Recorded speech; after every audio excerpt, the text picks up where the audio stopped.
Hello student, my self Arshad Jamal. आज हम discuss करेंगे कुछ बेसिक कॉन्सेप्ट जिससे आपको आगे चलकर कोई प्रॉब्लम नहीं होगा। ओके, तो हम स्टार्ट करते हैं वेज और फीचर डायग्राम से। तो आज हम डिस्कस करने वाले हैं वेज डायग्राम क्या होता है, उसको हम लोग कैसे रिप्रेजेंट करते हैं। ओके, तो लेट्स स्टार्ट वेज डायग्राम और वेज प्रोजेक्शन भी इसको हम लोग नाम देते हैं। तो वेज प्रोजेक्शन, देखो स्टूडेंट, ऑर्गेनिक में मोस्टली जो मॉलिक्यूल्स होते हैं बेसिकली वो 3D में होते हैं। ओके, तो 3D मॉलिक्यूल को हम वेज डायग्राम के अंदर हम लोग रिप्रेजेंट करते हैं। किसी 3D मॉलिक्यूल को आप पेपर पे या बोर्ड पे हम लोग कैसे डिजाइन करेंगे या कैसे ड्रॉ करेंगे, उसी को हम लोग वेज डैश डायग्राम कहते हैं। बेसिकली हम हाइड्रोकार्बन की बात करें, जैसे कार्बन की बात करते हो तो कार्बन के कितने बॉन्ड होते हैं, तो कार्बन बेसिकली 4 बॉन्ड बनाते हैं, है ना। जैसे ये कार्बन के 4 बॉन्ड है, 4 बॉन्ड है तो हम पहले भी पढ़ चुके हैं। तो ये चारों सिग्मा बॉन्ड है, तो इसका हाइब्रिडेशन क्या होगा, sp3। ओके, तो जब हाइब्रिडेशन sp3 होगा तो इसकी ज्योमेट्री क्या होगी, तो इसकी ज्योमेट्री होती है टेट्राहेड्रल। ओके, तो टेट्राहेड्रल ज्योमेट्री है, बेसिकली क्या है, ये 3D स्ट्रक्चर है, 3D ज्योमेट्री है। तो 3D को हम लोग बोर्ड पे रिप्रेजेंट कैसे करेंगे, है ना। तो उसके लिए वेज ने फ्लाइंग वेज ने एक मेथड बताया जिसको हम लोग वेज डायग्राम कहते हैं। बेसिकली इसमें हम लोग करते क्या है कि कार्बन की ये जो 4 बॉन्ड है उसको हम लोग अलग अलग प्रोजेक्शन से रिप्रेजेंट करते हैं। जैसे ये कार्बन के बॉन्ड है, तो ये कार्बन है, इसके 2 बॉन्ड को नॉर्मली हम लोग रखते हैं ना, 2 सिग्मा बॉन्ड दिख रहा है। बाकी जो 2 बॉन्ड है, एक को हम लोग सॉलिड वेज से रिप्रेजेंट करते हैं इस तरीके से, जैसे ये सॉलिड है, और जो चौथा बॉन्ड है उसको हम लोग डैश लाइन से रिप्रेजेंट करते हैं। ओके, तो कार्बन अभी भी टेट्राहेड्रल है, 4 बॉन्ड है, तो 4 बॉन्ड में हमने क्या किया, 2 बॉन्ड को नॉर्मली सॉलिड लाइन से रिप्रेजेंट करते हैं, जैसे कि सिग्मा बॉन्ड आपको दिख रहा है। बाकी जो 2 बॉन्ड है, एक को हम लोग सॉलिड लाइन से रिप्रेजेंट करते हैं, ओके, जिसको वेज, सॉलिड वेज कहते हो, और एक को हम लोग ब्रोकन लाइन से रिप्रेजेंट करते हैं। तो इस तरह का रिप्रेजेंटेशन ही क्या कहलाता है, वेज डैश प्रोजेक्शन कहलाता है, या इसको हम वेज डायग्राम कहते हैं। ओके, तो यहाँ पे आप ध्यान दोगे कि ये जो सॉलिड वेज है इसको हम लोग सॉलिड वेज कहते हैं। तो सॉलिड वेज,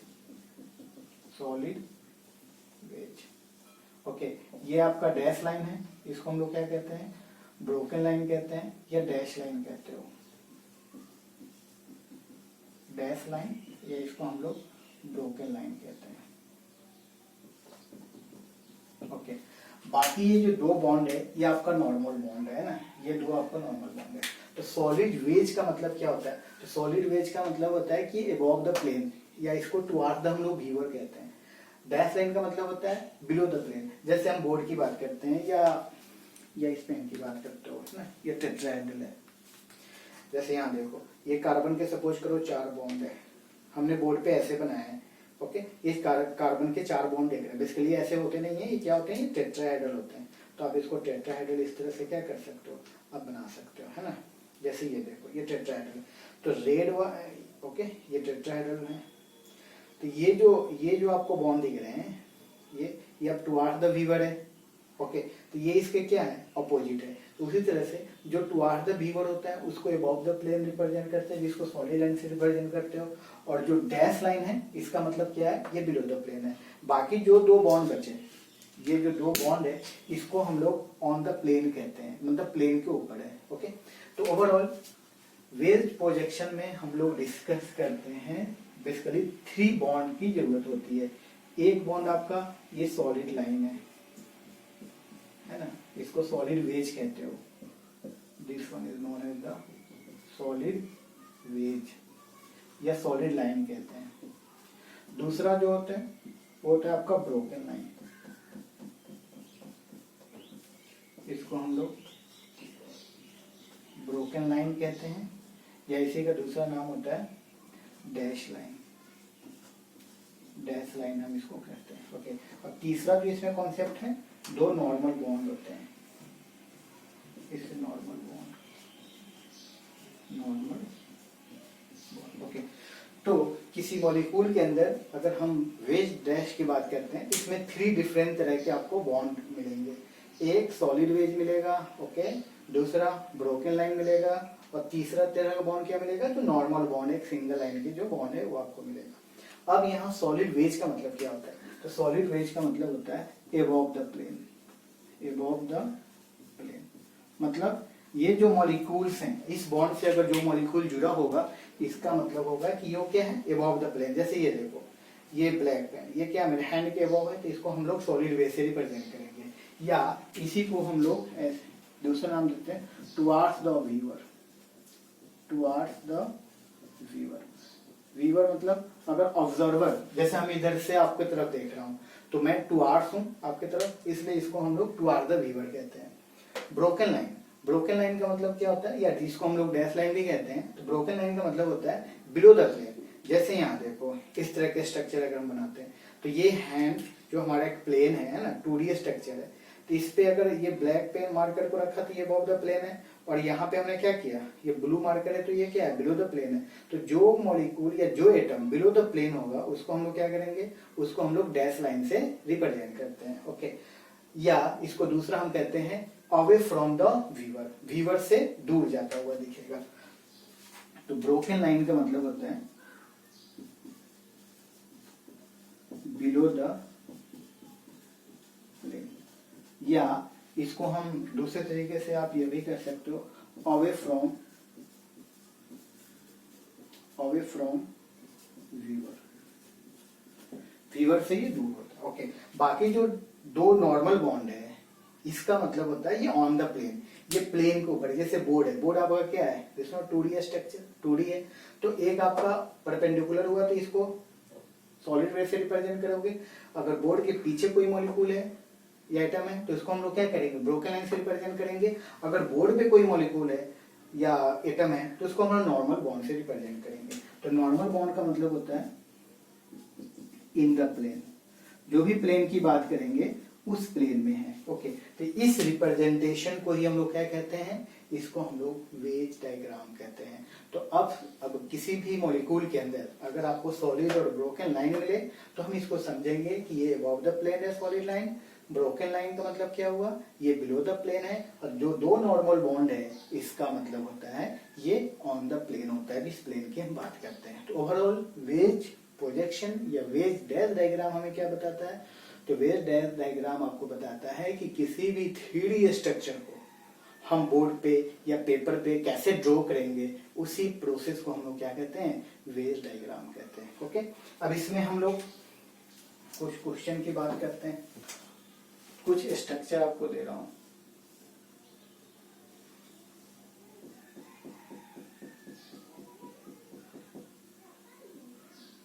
जैसे मान लो यहाँ पे ब्रोमीन है ना,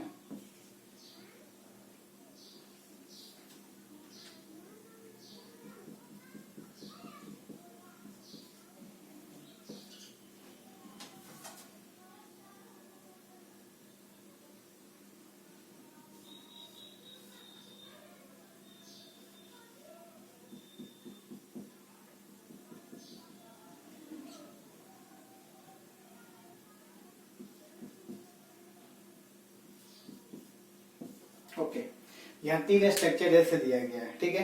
अब हम इस कार्बन की बात करते हैं, है ना। बॉन्ड लाइन में तो आपको पता है ये कार्बन होता है। इस कार्बन के कितने बॉन्ड अभी आपको दिख रहे हैं, तो इस कार्बन के अभी आपको 3 बॉन्ड दिख रहे हैं, है ना। तो यहाँ पे देखो, ये 2 बॉन्ड नॉर्मल है, मतलब ये प्लेन में है, बोर्ड पे है, और इसके एक सॉलिड वेज पे क्या है, ब्रोमीन है। तो ब्रोमीन कहाँ है, तो ब्रोमीन इस प्लेन के क्या हुआ, परपेंडिकुलर हुआ। लेकिन कार्बन तो 4 बॉन्ड बनाता है, तो यहाँ पे चौथा बॉन्ड आपको दिख नहीं रहा है। तो चौथा बॉन्ड के लिए क्या करोगे, आप हाइड्रोजन ऐड कर दोगे। हम लोग पहले से ही जानते हैं कि जितने बॉन्ड की कमी होगी, उतना हाइड्रोजन हम क्या करेंगे, यहाँ पे ऐड करेंगे। तो ओवरऑल इस स्ट्रक्चर को हम ऐसे लिख सकते हैं, है ना। ये आपका सॉलिड लाइन है, तो यहाँ पे ब्रोमीन हुआ, यहाँ पे एक बॉन्ड की मिसिंग है, तो बॉन्ड कौन होगा, तो आपका यहाँ पे हाइड्रोजन होगा। तो हाइड्रोजन क्या होगा, तो हाइड्रोजन श्योर है कि हाइड्रोजन यहाँ पे आपका बिलो द प्लेन होगा। तो इस स्ट्रक्चर, जब भी आपको ऐसा स्ट्रक्चर दिखे, तो हम इसमें ये समझेंगे कि ब्रोमीन यहाँ परपेंडिकुलर है, अबव द प्लेन है, तो यहाँ पे क्या नहीं दिख रहा है आपको, हाइड्रोजन। तो हाइड्रोजन श्योर है, वो कहाँ होगा, वो आपका बिलो द प्लेन होगा। तो अगर आपको ऐसा लिखा हुआ मिले, तो हम इसको ये समझेंगे। ओके, तो ओवरऑल इसमें हमने क्या देखा, हमने देखा कि ब्रोमीन कहाँ है, तो ब्रोमीन अप है, अप का मतलब अबव द प्लेन हुआ। हाइड्रोजन कहाँ है, तो हाइड्रोजन आपको बिलो द प्लेन है, डाउन। और दो बॉन्ड जो दिख रहे हैं, यहाँ पे मिथाइल है, मिथाइल कहाँ है, मिथाइल आपको ऑन द प्लेन है। उसी तरह से यहाँ देखो, इस स्ट्रक्चर में देखो, इस स्ट्रक्चर में भी आपको यहाँ सेम वही दिख रहा है कि यहाँ पे कार्बन के आपको 3 ही बॉन्ड दिखाए गए हैं, लेकिन चौथा बॉन्ड आपको क्या है, यहाँ पे मिसिंग है। तो जब भी जहां भी बॉन्ड की कमी होगी वहां हम क्या करेंगे, वहां पे हम हाइड्रोजन खुद से ऐड कर देते हैं। तो यहाँ देखो ये स्ट्रक्चर है, यहाँ पे आपको डैश में क्लोरीन रिप्रेजेंट किया गया, मतलब क्लोरीन कहाँ है, क्लोरीन बिलो द प्लेन है। तो यहाँ पे एक बॉन्ड की कमी है, इस बॉन्ड के लिए हम लोग क्या करेंगे, वहां पे हाइड्रोजन ऐड कर देते हैं। तो हाइड्रोजन कहाँ रखोगे, तो हाइड्रोजन श्योर है कि ये हाइड्रोजन परपेंडिकुलर होगा, इसलिए हम इसको किससे रिप्रेजेंट करेंगे, इसको आप रिप्रेजेंट करोगे सॉलिड लाइन से। तो यहाँ पे है ओके। इस मॉलिक्यूल की अगर हम बात करते हैं तो इस मॉलिक्यूल में क्लोरीन कहाँ है, तो को बिलो द प्लेन है, बिलो द प्लेन, इसलिए हम इसको शॉर्ट फॉर्म में कैसे रिप्रेजेंट करेंगे, डाउन से, एरो डाउन, डाउन का मतलब बिलो द प्लेन। हाइड्रोजन यहाँ देखो, हाइड्रोजन कहाँ है, तो हाइड्रोजन आपको डैश लाइन पे है, इसलिए आप इसको क्या लिखोगे, above the plane, above the plane, इसको हम अप से रिप्रेजेंट करेंगे, that is the perpendicular. Okay, तो अगर स्ट्रक्चर में ऐसा मॉलिक्यूल दिखे तो आपके माइंड में ऐसा इमेज बनना चाहिए, है ना। उसे इसमें देखो, ओके, तो इसमें देखो यहाँ कितने कार्बन दिख रहे हैं, तो 4, 1 2 3 4, यहाँ नहीं है तो मतलब ये क्या है, यहाँ पे मिथाइल होगा, यहाँ पे क्या होगा, मिथाइल होगा। तो इस सेंटर की बात करो, इस सेंटर पे भी आपको क्या दिख रहा है, OH जो है वो सॉलिड लाइन में है, मतलब OH आपका अबव द प्लेन है। ये इस सेंटर पे देखो, यहाँ पे OH क्या है, यहाँ पे OH आपका बिलो द प्लेन है। तो इसको हम फिर से रिप्रेजेंट करना चाहें तो हम इसको ऐसे रिप्रेजेंट कर सकते हैं, okay, CH3 carbon carbon then CH3, यहाँ पे OH अबव द प्लेन है, सॉलिड लाइन है, और यहाँ पे OH क्या है, यहाँ पे OH आपका बिलो द प्लेन है। तो कार्बन का बॉन्ड देखोगे तो यहाँ पे कार्बन कितने बॉन्ड बना रहा है, कार्बन आपको 3 बॉन्ड बना रहा है, तो यहाँ पे एक बॉन्ड की कमी है। तो यहाँ पे OH अगर अबव द प्लेन है तो यहाँ पे कौन सी मॉलिक्यूल, कौन से एटम मिसिंग है, हाइड्रोजन। तो जहां भी बॉन्ड की कमी होगी वहां हम क्या करेंगे, खुद से हाइड्रोजन को ऐड कर देंगे। तो यहाँ पे हाइड्रोजन आपका बिलो द प्लेन होगा। यहाँ देखो इस कार्बन के अलोंग देखते हैं, यहाँ भी कार्बन के कितने बॉन्ड दिख रहे हैं आपको, 3 बॉन्ड दिख रहे हैं, है ना। तो एक बॉन्ड की कमी है, तो वो बॉन्ड कहाँ होगा, तो ऑटोमेटिक आप हाइड्रोजन ऐड कर दो। तो ऑर्गेनिक में जब भी बॉन्ड लाइन स्ट्रक्चर होता है तो इसमें जितने बॉन्ड की कमी होगी उतना आप हाइड्रोजन ऐड कर सकते हो, है ना। इसके लिए आप याद रखना कि जो भी कमी होती है सब हाइड्रोजन फिलअप करता है। तो हाइड्रोजन जो घर का होता है ना, जितने बॉन्ड की कमी है उतना आप हाइड्रोजन ऐड कर दो। तो यहाँ पे हाइड्रोजन क्या होगा, तो यहाँ पे OH बिलो द प्लेन है ना, इसलिए हाइड्रोजन कहाँ होगा, तो ये हाइड्रोजन यहाँ अबव द प्लेन होगा। तो ओवरऑल इस मॉलिक्यूल में अगर हम देखें तो इस सेंटर पे देखो, यहाँ पे OH क्या है, तो एक सेंटर पे आपको OH अबव द प्लेन है, तो दूसरे सेंटर पे OH क्या है, बिलो द प्लेन है। मतलब हाइड्रोजन एक जगह अप है, अबव द प्लेन है, तो दूसरी जगह कहाँ है, ये बिलो द प्लेन है। उसी तरह हाइड्रोजन को देखो आप, हाइड्रोजन कहाँ है, तो हाइड्रोजन एक जगह बिलो द प्लेन है, तो दूसरी जगह क्या है, दूसरी जगह आपको अबव द प्लेन है। आपको ऑर्गेनिक में ऐसे मॉलिक्यूल दिखें तो आपके माइंड में ये इमेज बनना चाहिए कि ये क्लोरीन अबव द प्लेन है, तो यहाँ पे एक बॉन्ड की कमी है ना, तो क्या होगा, वो हाइड्रोजन होगा। तो हाइड्रोजन कहाँ होगा, तो ये हाइड्रोजन आपको बिलो द प्लेन होगा। तो ओवरऑल इस मॉलिक्यूल में देखते हो तो आप ये देख रहे हो कि क्लोरीन कहाँ है, तो दोनों जगह ये सेंटर और ये सेंटर, ये 2 स्टीरियो सेंटर है। इस सेंटर पे देखो क्लोरीन क्या है, तो क्लोरीन अप है, परपेंडिकुलर इसलिए आप लिखा, और हाइड्रोजन कहाँ है, तो दोनों जगह हाइड्रोजन आपको बिलो द प्लेन है, इसलिए मैंने डाउन लिख दिया।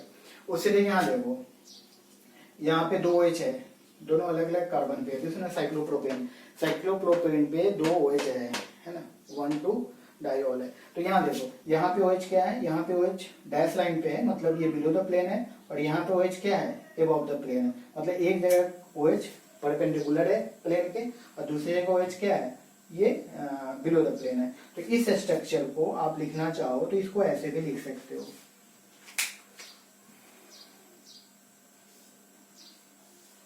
यहाँ पे डैश पे OH है, ओके, और यहाँ पे क्या है, यहाँ पे सॉलिड लाइन है।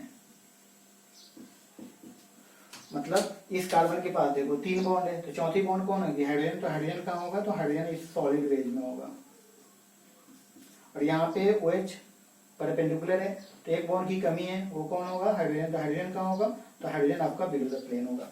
तो ये बेसिक कॉन्सेप्ट है कि जब भी आपको ऐसे मॉलिक्यूल दिखें तो आपके माइंड में ऐसा इमेज होना चाहिए।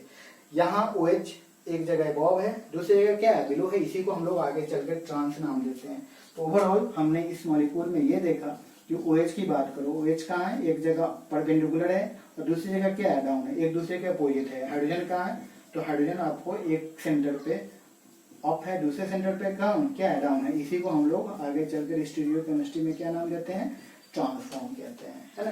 तो इस तरह के बहुत सारे आपको एग्जाम्पल मिलने वाले हैं जिसमें RS कन्फिग्रेशन है या स्टीरियो सेंटर है या प्रोडक्ट जो बनेगा उसमें दोनों साइड ऐड करेंगे या अपोजिट साइड ऐड करेंगे। तो इस तरह के अच्छे क्वेश्चन को आप सोल्व कर सकते हो।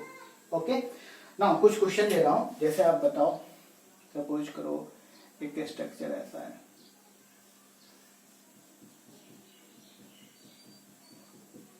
है ना, यहाँ पे OH है, यहाँ पे C है। ये जो स्ट्रक्चर गिवन है आपको बताना है कि ये दोनों सही है या गलत है। एक और क्वेश्चन दे रहा हूं इसी में, ये 3 क्वेश्चन आपको दिया गया है। क्या ये वेज डायग्राम है, यहां देखो OH सॉलिड वेज पे, क्लोरीन डैश लाइन पे और 2 मिथाइल आपको क्या है, तो 2 मिथाइल ऑन द प्लेन है। क्या ये लिखना सही है या गलत है, तो ये स्ट्रक्चर आपका बिल्कुल गलत है, ऐसे आप नहीं लिख सकते, ये भी गलत है, लेकिन ये आपका सही है। तो ये गलत क्यों है, क्या रीजन है इसमें, तो ध्यान देना इस बात को कि ये जो स्ट्रक्चर है, ये जो 2 नॉर्मल बॉन्ड है, इस दोनों के बीच के एंगल जो है ना उसको कैविटी कहते हैं। तो जो भी डैश और ब्रोकन लाइन रखोगे कैविटी के अपोजिट रखोगे, कैविटी में नहीं रखते हैं। अगर आप कैविटी में रखते हो तो वेज डायग्राम वो नहीं होगा, वो आपका गलत हो जाएगा। जैसे यहाँ देखो, यहाँ पे ये 2 बॉन्ड है, इसके जो एंगल है इसको हम लोग क्या नाम देते हैं, इसको हम लोग नाम देते हैं कैविटी। तो ध्यान देंगे कि जब भी सॉलिड और ब्रोकन लाइन होगा, जो वेज डैश और सॉलिड वेज जो है ये हमेशा कैविटी के अपोजिट रखते हैं। अगर आप इसको कैविटी में रखोगे तो वो वेज डायग्राम नहीं होगा, वो लिखने का तरीका बिल्कुल गलत होगा। तो यहाँ देखो, यहाँ पे हमने क्या किया, यहाँ एक मिथाइल है, यहाँ भी क्या एक मिथाइल है, तो इसकी कैविटी तो ये है ना, ये कैविटी है, ये दोनों के बीच के एंगल है, और इसी कैविटी में हमने क्या रख दिया, OH और Cl रख दिया, इसलिए गलत है। लेकिन आप इसको अपोजिट रखते तो ये सही होता। यहाँ भी देखो वही हमने किया, मिथाइल है ना, ये 2 नॉर्मल बॉन्ड है, उसके बीच का ये एंगल हुआ, तो ये दोनों के बीच के एंगल को क्या कहोगे, कैविटी कहोगे, this one is the cavity. और इस कैविटी में हम लोग OH और H को रख रहे हैं, तो कभी भी कैविटी में हम लोग सॉलिड और ब्रोकन लाइन नहीं लिखते हैं, हमेशा कैविटी के अपोजिट ही सॉलिड और ब्रोकन लाइन होना चाहिए। इसको आप नोट कर लो। उसी तरह यहाँ देखो, इस स्ट्रक्चर में देखो, यहाँ पे क्या है, यहाँ पे ये कैविटी है, इस कैविटी के अपोजिट OH और H लिखा हुआ है, सॉलिड और ब्रोकन लाइन है, तो ये आपका सही है। स्ट्रक्चर लिखे हैं, चाहे ये स्ट्रक्चर देखो, यहाँ भी चेक कर लो, ये कैविटी के अपोजिट है, सॉलिड और ब्रोकन लाइन, ये सही है। यहाँ भी देखो, ये कैविटी होगा, दोनों के बीच का एंगल है, ये कैविटी है, तो कैविटी के अपोजिट हम क्या लिख रहे हैं, सॉलिड और ब्रोकन लाइन लिख रहे हैं, तो ये सही है। यहाँ भी चेक करो, वहाँ यहाँ भी वही है। इस स्ट्रक्चर में भी देखो, यहाँ भी एक कैविटी होगा, 2 नॉर्मल बॉन्ड के बीच के एंगल को क्या कहते हो, कैविटी कहते हो। इस कैविटी के अपोजिट हमने लिखा। यहाँ भी इस साइक्लोप्रोपेन में चेक करो, यहाँ भी वही है कि इस कैविटी, ये जो एंगल है ये कैविटी होगा, कैविटी के अपोजिट हमने लिखा है। तो ध्यान देंगे, वेज डायग्राम में जो भी वेज प्रोजेक्शन हम लोग डिजाइन करते हैं, तो जो नॉर्मल बॉन्ड है उसके कैविटी के हमेशा अपोजिट ही रखेंगे। ओके, तो this is all about the ways projection diagram. Hello student, जैसा कि हम लोग डिस्कस कर रहे थे वेज डायग्राम, तो इसमें हम लोग अब आगे बढ़ते हैं, ठीक है। तो इस पर और भी कुछ डिफरेंट तरह के क्वेश्चन आपको प्रैक्टिस कराया जाएगा, जिससे आप वेज डायग्राम के डिफरेंट स्ट्रक्चर को आसानी से समझ सकते हो। ओके, जैसे हम एक एग्जांपल बता रहे हैं, आप बोर्ड पे देखो, ये सॉलिड वेज है, ओके, और यहाँ पे एक ब्रोकन लाइन है। सपोज करो यहाँ पे मिथाइल है, यहाँ पे क्लोरीन है, यहाँ पे OH है, और यहाँ पे आपका क्या है, हाइड्रोजन। ओके, तो ये एक आपको स्ट्रक्चर दी गिवन है। आप इस स्ट्रक्चर को चाहो तो आप रोटेट कर सकते हो, जैसे कि आप रोटेट करते हो। सपोज करो इसको हम 180 डिग्री से रोटेट करते हैं, ठीक है। तो 180 डिग्री रोटेट करोगे तो क्या होगा, तो आप ऐसे समझो, ये OH एबव है और हाइड्रोजन क्या है, बिलो है। जैसे आप इसको 180 से रोटेट करोगे तो जो एबव है वो बिलो हो जाएगा, और जो बिलो है वो क्या होगा, वो एबव आ जाएगा। तो इसका अगर हमें स्ट्रक्चर बनाए तो कुछ इस तरह से बनेगा, CH3 Cl जैसा वैसा ही रहेगा। और यहाँ पे देखोगे कि OH आपको क्या है, OH आपका एबव है तो OH क्या होगा, OH आपका यहाँ बिलो में आ जाएगा, है ना। और यहाँ हाइड्रोजन क्या है, बिलो है, तो यहाँ चेंज करोगे तो क्या आएगा, आपको सॉलिड वेज में आ जाएगा।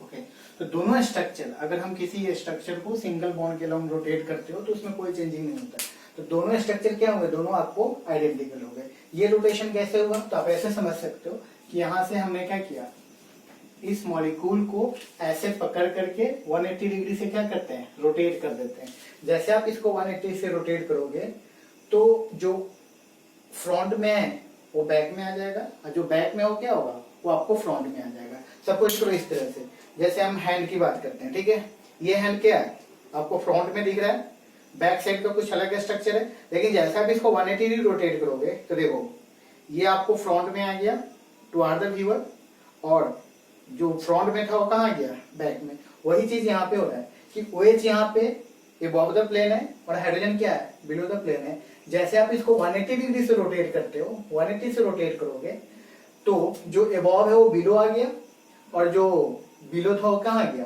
अबव आ गया। तो ये दोनों स्ट्रक्चर क्या है, दोनों आपको सेम है। ओके, तो अगर ऑप्शन में ये नहीं हो सकता है स्ट्रक्चर आपको रोटेट करके गिवन हो तो आप इसमें कंफ्यूज नहीं करना। उसी तरह से हम चाहें तो इसको हम 180 से रोटेट किया, सपोज करो मैं इसको 90 डिग्री से रोटेट करता हूँ, ठीक है। अगर आप इसको 90 डिग्री रोटेट करोगे तो क्या होगा, जैसे आप इसको 90 डिग्री रोटेट करो सपोज करो, तो आप स्ट्रक्चर देखो कुछ इस तरह से बनेगा, CH3 Cl, और यहाँ पे क्या है, यहाँ आपका OH है तो यहाँ OH रहेगा, और ये हाइड्रोजन आपको यहाँ पे आ जाएगा, है ना। क्या दोनों स्ट्रक्चर डिफरेंस है कि सेम है, तो दोनों आप देखोगे तो दोनों स्ट्रक्चर सिमिलर है, आइडेंटिकल स्ट्रक्चर होते हैं। उसी तरह से फिर से अगर आप 90 डिग्री रोटेट करना चाहो तो फिर से आप रोटेट कर सकते हो।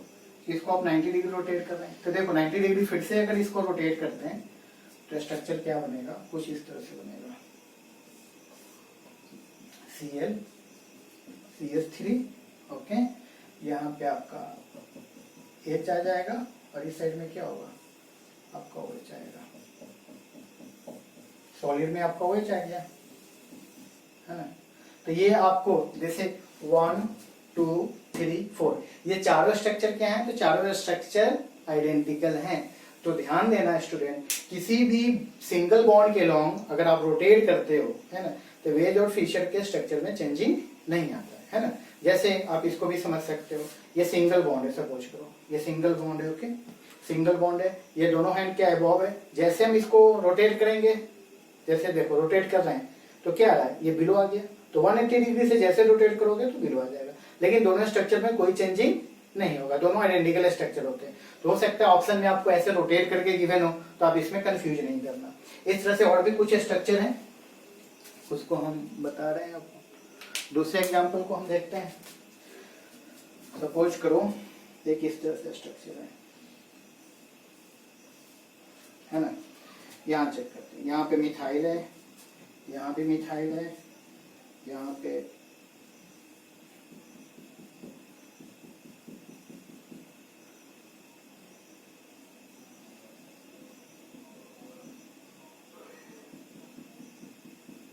ओके, आप इसमें ले लो, यहाँ पे सपोज करो फिर से OH है, यहाँ पे H है, यहाँ भी OH है, और यहाँ पे H है। ओके, अब हमने क्या किया, इसको 180 डिग्री से फिर से रोटेट किया। अब हम क्या कर रहे हैं कि पूरे मॉलिक्यूल को रोटेट नहीं कर रहे हैं, हम इस सिंगल बॉन्ड जो दिख रहा है ना कार्बन कार्बन के बीच में, इसको पकड़ के हम 180 डिग्री रोटेट कर देते हैं। सपोज करो ऐसा है, ये स्ट्रक्चर यहाँ पे है ना, ओके, ये मिथाइल है। अब इसको हम क्या कर रहे हैं, इसको रोटेट कर रहे हैं, ऐसे रोटेट कर दो, एक बॉन्ड को पकड़ कर क्या किया, रोटेट कर दिया।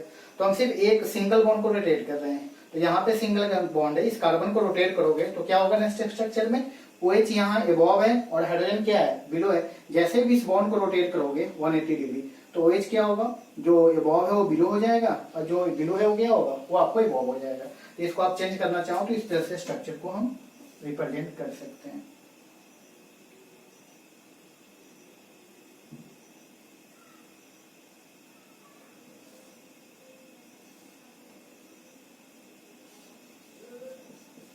ये सॉलिड है तो जो ये जैसा वैसा ही रहेगा, है ना। यहाँ पे OH है, यहाँ पे H है, कंफ्यूजन इसमें होगा, इसको हम चेंज करें। अब इसको ध्यान दो, ये OH एबव है, हाइड्रोजन क्या है, बिलो है। तो यहाँ जैसे आप चेंज करोगे तो यहाँ पे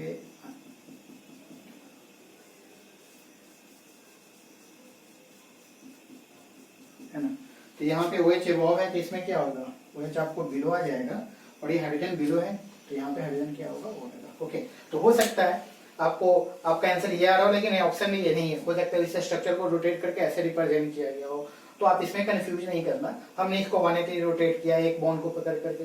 हो सकता है ये पूरे मॉलिक्यूल को आप 90 डिग्री फिर से रोटेट कर सकते हो, जैसे हमने बताया था अभी। सपोज करो पूरे सिस्टम को मैं 90 डिग्री रोटेट कर रहा हूँ, तो कैसा दिखेगा 90 डिग्री रोटेट करेंगे, ऐसा दिखेगा। ओके, मैं 90 डिग्री क्लॉकवाइज रोटेट कर रहा हूँ। यहाँ पे मिथाइल है, यहाँ पे मिथाइल है।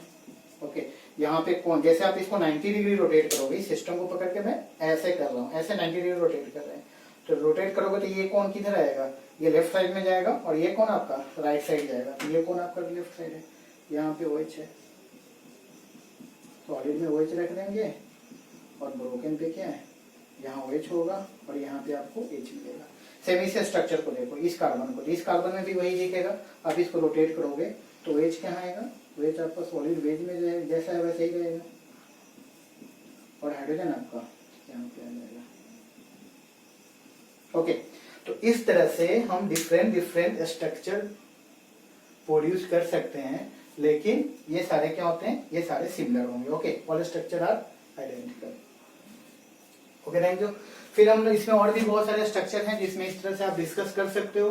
तो मेरा ये कहना है कि वेज डायग्राम में अगर कोई स्ट्रक्चर एक फॉर्मेट में गिवन है तो उसको रोटेट कर देने से उसका स्ट्रक्चर चेंज नहीं होता है। वो सारे स्ट्रक्चर क्या होते हैं, वो सारे आइडेंटिकल स्ट्रक्चर होते हैं। तो इसलिए ऐसे क्वेश्चन पे आप कंफ्यूज नहीं करना। और सिंगल बॉन्ड के लॉन्ग रोटेशन क्या होती है, बहुत ही इजी होती है। आप आसानी से सिंगल बॉन्ड के लॉन्ग रोटेशन कर सकते हो। ओके, तो ये सारा जो लेक्चर हुआ ये सारे वेज डायग्राम के ऊपर बेस्ड है। तो नेक्स्ट क्लास में हम डिस्कस करेंगे फिशर प्रोजेक्शन के बारे में कि फिशर प्रोजेक्शन होता क्या है। फिर हम आगे डिस्कस करेंगे न्यूमैन प्रोजेक्शन क्या होता है, फिर डिस्कस करोगे सॉ हॉर्स क्या होता है, और आपको फाइनली बताया जाएगा कि वेज से फिशर में कैसे कन्वर्ट करते हैं, या सॉ हॉर्स में कैसे कन्वर्ट करते हैं, और न्यूमैन में कैसे कन्वर्ट करते हैं। तो जो भी अगर ऑर्गेनिक के जो अच्छे प्रॉब्लम होंगे उसमें इस तरह के क्वेश्चन आपको मेंशन होंगे, जिसमें एक ऑप्शन में वेज में गिवन है तो हो सकता है दूसरा ऑप्शन फिशर में हो, तीसरा आपका न्यूमैन में हो,